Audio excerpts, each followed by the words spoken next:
আসসালামু আলাইকুম। আমার নাম রাশিদুল এবং আমি একটি প্রফেট সিরিজ শুরু করতে যাচ্ছি। এই সিরিজে আমরা এক এক করে প্রত্যেক নবী রাসূলের ওয়াকিয়া শুনব। এটি একটি অত্যন্ত ইন্টারেস্টিং সিরিজ হতে চলেছে, তাই প্লিজ আমার চ্যানেলটিকে সাবস্ক্রাইব করে আমার পাশে থাকুন। আজকে আমরা আদম আলাইহিস সালামের ওয়াকিয়া শুনব। আদম আলাইহিস সালাম আল্লাহর প্রথম নবী ও রাসূল ছিলেন, আর আল্লাহ তাআলা আদম আলাইহিস সালামকে নিজ হাতে সৃষ্টি করেছিলেন। আর আমরা সব মানুষ আদম আলাইহিস সালামের বংশধর। তো চলুন শুরু করি with the real life story of prophet Adam আলাইহিসসালাম।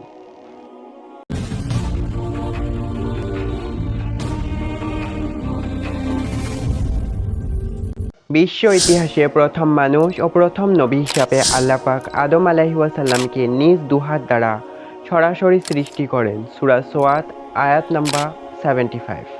মাটির সকল উপাদানের সার নির্যাস একত্রিত করে আঠালো ও পোড়ামাটির ন্যায় সূক্ষ্ম মাটির তৈরি সুন্দরতম অবয়বের রূপ ফুঁকে দিয়ে আল্লাহ পাক আদমকে সৃষ্টি করেন।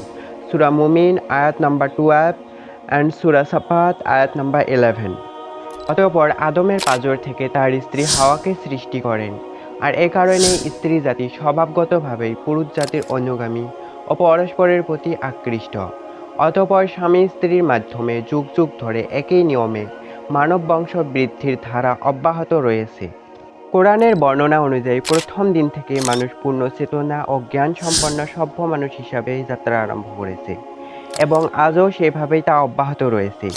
অতএব গুহা মানব, বন্য মানব, আদি মানব ইত্যাদি বলে অসভ্য যুগ থেকে সভ্য যুগে মানুষের উত্তরণ ঘটেছে বলে কিছু কিছু ঐতিহাসিক যেসব কথা শুনিয়া থাকেন তা অলীক কল্পনা ব্যতীত কিছুই নয়।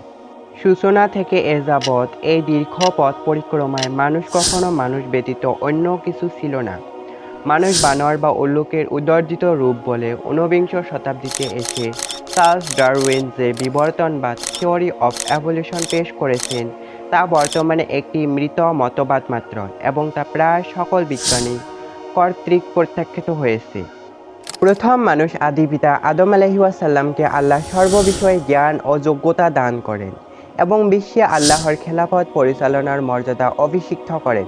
সাথে সাথে সকল সৃষ্ট বসত্বকে করে দেন মানুষের অনুগত। সূরা লোকমান আয়াত নাম্বার 20। ও সব কিছুর ওপরে দেন মানুষের শ্রেষ্ঠ। সূরা ইসরা আয়াত নাম্বার 70। আর সে কারণে জিন ফেরেশতা সবাইকে মানুষের মর্যাদার প্রতি সম্মান প্রদর্শনের জন্য আদমকে সিজদা করার আদেশ দেন। সবাই সেই নির্দেশ মেনে নিয়েছিল, কিন্তু ইবলিস অহংকার বশে সেই নির্দেশ অমান্য করায় চিরকালের মতো অভিযুক্ত হয়ে পড়ে। সূরা বাকারা আয়াত নাম্বার 34। অথচ সে ছিল বড় আলেম ও ইবাদত গুজার, সেই কারণ জিন জাতি হওয়া সত্ত্বেও সে ফেরেশতাদের সঙ্গে বসবাস করার অনুমতি পেয়েছিল ও তাদের নেতা হয়েছিল। কিন্তু আদমের উচ্চ মর্যাদা দেখে সে ঈর্ষাকাতর হয়ে পড়ে। ফলে অহংকার বশে আদমকে সিজদা না করায় এবং আল্লাহভীত না থাকায় সে আল্লাহর গজবে পতিত হয়। এজন্য জৈন আরবি কবি বলেন, যদি তাকওয়াবিহীন ইলমের কোনো মর্যাদা থাকতো তবে ইবলিস আল্লাহর সৃষ্টি ফুলের সেরা বলে গণ্য হতো।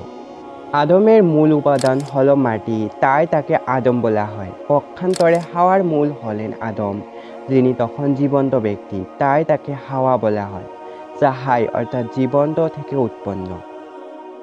বন্ধুরা, এই ভিডিওটি ছিল প্রফেট আদম আলাইহিসসালামের ইন্ট্রোডাকশন পার্ট, আর আমি যত তাড়াতাড়ি সম্ভব চেষ্টা করব এই ভিডিওটির নেক্সট পার্ট নিয়ে আসার জন্য। আর আপনার যদি প্রফেট সিরিজে ইন্টারেস্ট থাকে তাহলে প্লিজ আমার চ্যানেলটিকে সাবস্ক্রাইব করে আমার পাশে থাকুন। অ্যান্ড ভিডিওটি কেমন হয়েছে অবশ্যই কমেন্ট করে জানাবেন। And I will see you next time. This is me Rashidul, signing of.